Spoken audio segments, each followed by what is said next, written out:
going on, everybody? This is Alex Fisch. I'm back again with another Fish's Friday rant, and it's a special Christmas edition.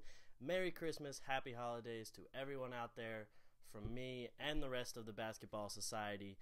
And you're probably wondering, like, why I'm kind of sitting away from the camera and I got my mic in my hand. Well, you know, I had to improvise at my parents' house while they set up for, like, Christmas dinner and everything for the rest of the family coming over. So I had to do this real quick up in my room, and there really isn't that much room in here. So, what I want to do is just get into some Christmas Day games, talk about the Christmas Day games, and see what they're going to be like.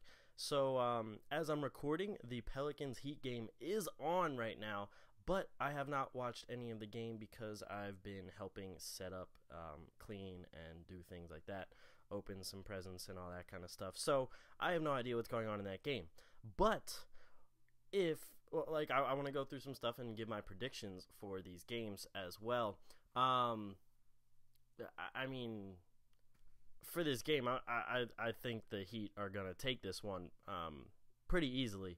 In the end, I think that the Heat will take this one around, I'd give a score prediction of like 105 to, let's say, 90.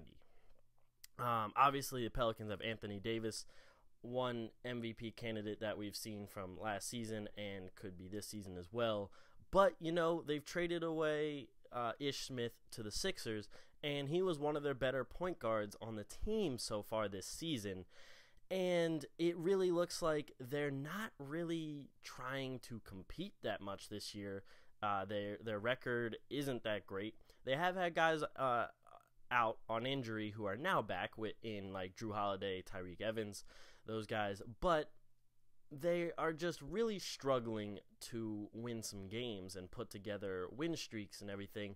So I really don't see these guys taking a playoff spot this year in the West, and I see them getting a somewhat decent pick and maybe getting a guy who can really play alongside Anthony Davis, get someone who might be a star in the future.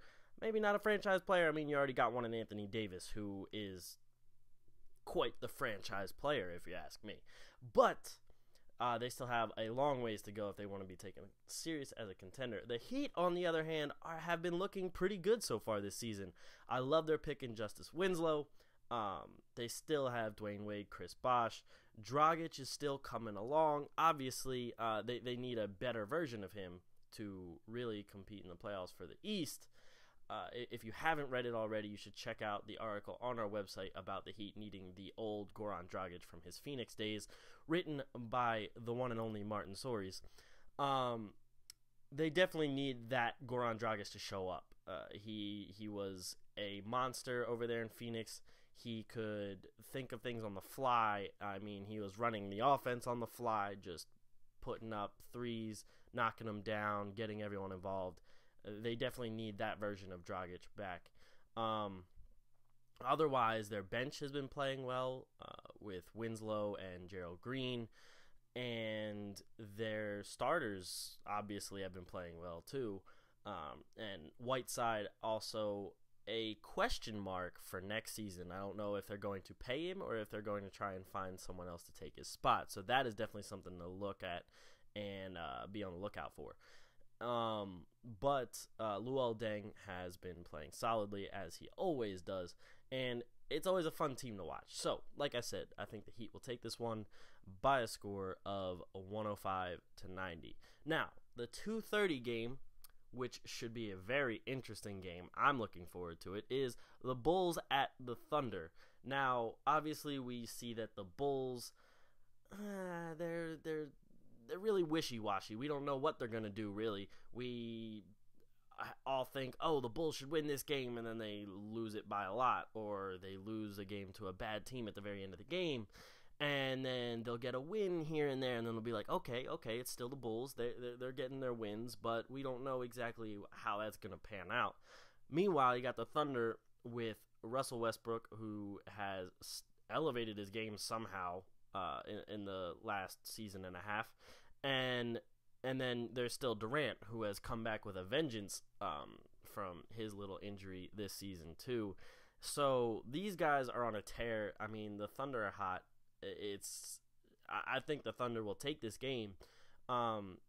It might come down to the fourth quarter, but in the fourth quarter, I think the Thunder will be able to run away with it. I think this game will be particularly high scoring as well. I'm going to say 110 to 103 in favor of the Oklahoma City Thunder. And I'm going to pepper on some sauce onto that prediction and say that Durant gets a double-double and Westbrook gets a triple-double in their win over Chicago. Now, moving on to the 5 o'clock game, which is definitely the game, like the marquee game. Definitely got to check this game out. Also, make sure you guys go on to rabble.tv and check out our own society members broadcasting the Cavaliers at Warriors game. That should be the two co-founders of the website. Actually, that should be Martin Soares and Cyril. They should definitely give you guys a treat with that game. That will be a great game, Cavaliers at Warriors. It's the finals rematch. I mean, that's definitely going to be a very fun game to watch. And what I think with this game, I mean, we know these two teams. We know how they play. We know who they are. They are who we thought they were. I'm just playing. Kyrie's back. Still might be on a little minute restriction, but nonetheless, he's back. I think the Warriors will take this game by a very, very close margin. And I'm going to say it goes into overtime. I'm going to say the Warriors win it 115-113 in overtime on a buzzer beater by Andre Iguodala. Yeah, I'm hitting hard with these predictions, man. I think Steph Curry will get a 30-point game, and LeBron will have a double-double, as well as Kevin Love will have a double-double. But I don't think it'll be enough to beat the Warriors and their style of play. So I have the Warriors winning the rematch as well as the finals from last season. So moving on to the 8 o'clock game, we got the San Antonio Spurs at the Houston Rockets. This game is also being broadcasted by some society members on rabble.tv. Make sure you check that out. That would be Alec and his friend Josh. That should be another great broadcasted game and a fun one to watch as well. Spurs, obviously a very hot team coming into this game. They have been playing very, very well this season, both defensively and offensively. They have held teams under 90 points, I think it was 5 times this season. I think I saw that stat somewhere. Might be wrong. I'm not exactly sure, but I think that's what I saw somewhere. And the Rockets obviously underperformed in the beginning, had Kevin McHale fired, and now they're starting to pick it up again. James Harden starting to play like he was last season with these 40-point games and getting some assists as well, as they put Ty Lawson to the bench and barely play him anymore, and they started exploring trade options. I think they really should try and get Ty Lawson out of there as soon as possible and get some kind of player or bench player or something in return to fill that spot and get, some kind of value out of it. Spurs, on the other hand, you got Kawhi Leonard, playing like an MVP on both sides of the ball. LaMarcus Aldridge also adding a great mid-range game to their I can't think of the word, but you know what I mean. And of course, you still got the main big three there as well. I have the away team winning this game. I have the Spurs beating the Rockets by a margin of 15 points. I have the Spurs winning 99-84. Yep, they're going to put Kawhi on Harden. Kawhi's going to shut him down just like he did to Paul George in their matchup against the Pacers, and I think the Spurs will take this one by a not so high scoring margin. Now, the last game of the night, which a lot of people think is probably the least exciting of the night, Clippers at Lakers. It doesn't really matter who's at who, it's still the same stadium. But that's at 10:30 on ESPN, and I am going to go with the upset in this game. I'm going to say the Lakers take this over the Clippers. Kobe is going to show out on Christmas Day. He's going to have 40 points and 5 rebounds, 5 assists. D'Angelo Russell will chip in with like 15, and we'll see Hibbert start blocking people all over the place.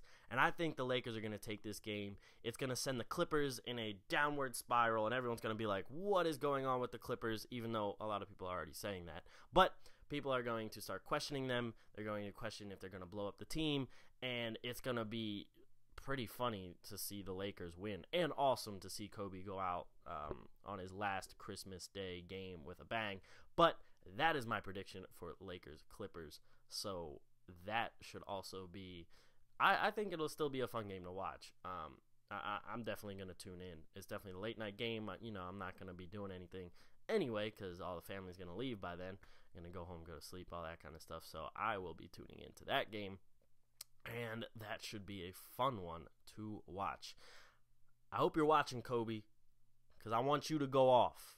I want to see it. Your last Christmas Day game, do it big. I'm not even a Laker or Kobe fan, but I want to see him do it big. Do it big. Anyway, thank you guys for watching another episode of Fish's Friday Rant. I will check back with you guys next week. We'll go over to see how I did with these predictions, and make sure you check out our website. We got a new podcast coming from Alec and Josh as well, and the new Atlantic Files was dropped the other day, and we just have a lot going on, a lot of content coming. So thank you guys for watching. Merry Christmas, Happy Holidays, and I'll see you guys next week. Peace.